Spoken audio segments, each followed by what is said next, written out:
अस्सलाम वालेकुम everyone, welcome to my YouTube channel. आज का हमारा टॉपिक है how to write a good प्रेसी।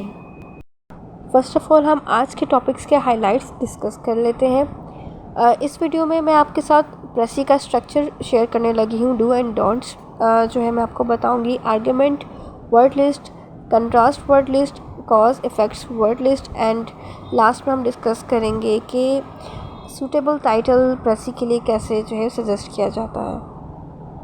Now move on to structure of the pressy। एक डिटेलिंग पैराग्राफ को बहुत ही स्मार्टली, एक्यूरेटली, बहुत ही लिमिटेड और टू द पॉइंट वर्डिंग के साथ समराइज़ किया जाएगा, वो आपकी प्रेसी कहलाएगी। पैसेज के साइज़ के हिसाब से आपको प्रेसी का साइज़ मेंटेन करना होता है। फॉर एग्जांपल अगर 300 वर्डिंग का आपका पैसेज होगा तो आपका 100 वर्ड्स की प्रेसी का साइज़ होना चाहिए। वर्डिंग के नंबर्स को काउंट करने का सिंपल एक मेथड ये है कि आप अपने पैसेज की लाइंस को काउंट करने के, ये कितनी लाइंस का पैराग्राफ है या कितने पैराग्राफ जो है वो पैसेज टोटल ओवरऑल है, और फिर उन सबको आप 10 से मल्टीप्लाई कर दें। ये एक सिंपल ट्रिक इसलिए वर्क करती है बिकॉज़ नॉर्मली जो पेपर सेटिंग की फ़ॉन्ट साइज़ होता है उसमें मैक्सिमम 10 वर्ड्स एक लाइन के अंदर होते हैं। तो अगर आप लाइंस को काउंट करके 10 से मल्टीप्लिकेशन करेंगे तो आपका टाइम बच जाएगा, बजाय इसके कि आप एक एक वर्ड्स को काउंट करने बैठ जाएं। अब आपको बताते हैं कि कौन सी ऐसी चीज़ें हैं जिन्हें आपको अवॉइड करना है अपने प्रेसी को बनाने के लिए। जैसे कि आप अगर CSS 2021 का पैसेज देखते हैं तो वहाँ पर आपको क्वेश्चंस भी नज़र आएंगे, पैराग्राफिंग भी 3 से 4 होगी, और इसके अलावा वहाँ पर आपको डायरेक्ट कोटेशंस भी नज़र आ रहे होंगे, कुछ एग्जांपल्स भी होंगी। तो ये सब चीज़ों को आपको अवॉइड करना है अपने प्रेसी के अंदर। आपने ना क्वेश्चंस डालने हैं, ना कोई पैराग्राफिंग करनी है, ना कोई एग्जाम्पल होगी, कोटेशन भी नहीं होंगी, ना ही आपने वहाँ पर किसी फर्स्ट, सेकेंड, थर्ड पर्सन को डिस्कस करना है। हर वर्ड को रिप्लेस करना ज़रूरी नहीं होता प्रेसी में। इसके अलावा आप प्रॉपर नाउन को यूज़ करेंगे। जैसे कि प्रीवियसली अगर हम देखें तो एक पैसेज में चरोकी को बार बार डिस्कस किया गया है, तो आप वो वर्ड रिपीट कर सकते हैं कि किसके बारे में बात की जा रही है, कहाँ गए थे, क्या घूमा था। बाकी इसके अलावा आप बार बार वर्ड्स को रिपीट नहीं करेंगे, सिनोनिम्स यूज़ करेंगे तो आपके लिए ज़्यादा परफेक्ट रहेगा।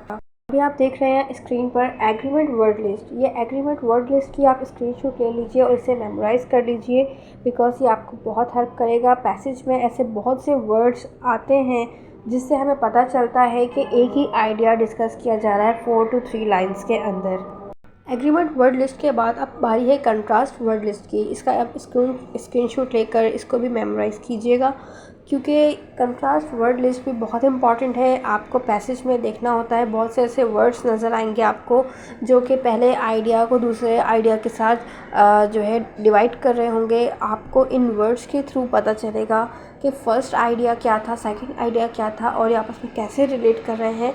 और कॉज इफ़ेक्ट्स वर्ड्स भी आपको हेल्प आउट करेंगे इन सारे सिचुएशंस को समझने में कि कॉज क्या वजह थी, जो इसका क्या रिज़ल्ट निकला, और फैक्ट एंड फिगर्स वगैरह को जानने के लिए कॉज इफ़ेक्ट्स वर्ड्स बहुत ही ज़्यादा यूज़ किए जाते हैं पैसेज के अंदर। इन सभी वर्ड्स के बाद ही आप अच्छे से पैराग्राफ को समझ पाएंगे, पैसेज को अंडरस्टैंड कर पाएंगे कि वो किस वे में, किस डायरेक्शन में उसकी जो है स्ट्रक्चर किया गया है और उसमें क्या क्या बातों को इम्पॉर्टेंटली कहा गया है। बहुत सी चीज़ों को अवॉइड करके जस्ट मेन आइडियाज़ को क्रक्स निकाल के आपने अपने प्रेसी को डिज़ाइन करना होगा। अब हम बात करते हैं प्रेसी के टाइटल के स्ट्रक्चर की। इसके लिए जस्ट आपको 2 ट्रिक्स को माइंड में रखना है। पहला तो ये कि आप इंट्रोडक्टरी सेंटेंसेस की तरफ फोकस कीजिए। आपको वहीं प्रेसी, आपकी जो पैसेज है, पैसेज जो आपको दिया गया है उसी के फर्स्ट 2 लाइंस में आपको मेन आइडिया या फिर टॉपिक हिडन फॉर्म में मिल जाएगा। और इसका सेकंड मेथड एक ये है कि आप पैराग्राफ को या पैसेज को 2 से 3 बार अच्छी तरीके से पढ़ लीजिए। उसके बाद आप इमेजिन कीजिए कि ये टोटल ओवरऑल स्टोरी है। अब आप इसको गूगल पे एक शॉर्ट फॉर्म में सर्च करेंगे या इसका टाइटल देंगे नेट पे सर्च करने के लिए, आप क्या लिखेंगे कि यही सेम स्टोरी आपको रिज़ल्ट में निकल कर आए, तो वो आपका टाइटल बन सकता है। इसके अलावा टाइटल की आपने कोई अंडरलाइनिंग नहीं करनी, आपने टाइटल की कोई हेडिंग भी नहीं लगानी। एग्ज़ामिनर को पता है कि आपने टाइटल सजेस्ट किया है। और इसके अलावा एक मेन बात और वो ये कि आपका टाइटल की जो लेंथ है वो 3 to 5 वर्डिंग की होनी चाहिए। उम्मीद करती हूँ कि ये वीडियो आपके लिए काफ़ी बेनिफिशियल रही होगी। बट आपने रेगुलरली प्रेसी की प्रैक्टिस करनी होगी। आप एटलीस्ट 1 प्रेसी रेगुलर सॉल्व करें, पास्ट पेपर्स में से सॉल्व कीजिएगा। और इसके अलावा भी आपको कोई पैराग्राफ डिफरेंट बुक्स में मिलता है तो आप उसको भी सॉल्व आउट कर सकते हैं। यही मेथड जो मैंने आपको बताया इस वीडियो में, इसी स्ट्रक्चर को आप फॉलो करेंगे तो आप बहुत ही परफेक्टली अपनी प्रेसी को कर पाएंगे। इंशाल्लाह और भी टॉपिक्स पर वीडियोस बनाई जाएंगी। आप चैनल को सब्सक्राइब कीजिए ताकि आपको मज़ीद अपलोड्स होने वाली वीडियोस के नोटिफिकेशन मिल जाए। वीडियो अच्छी लगी हो तो आप इसे लाइक कर दीजिए और दूसरे स्टूडेंट्स के साथ शेयर कर दीजिए। अपना ख्याल रखिएगा, दुआ में याद रखिएगा। अल्लाह ने के बाद।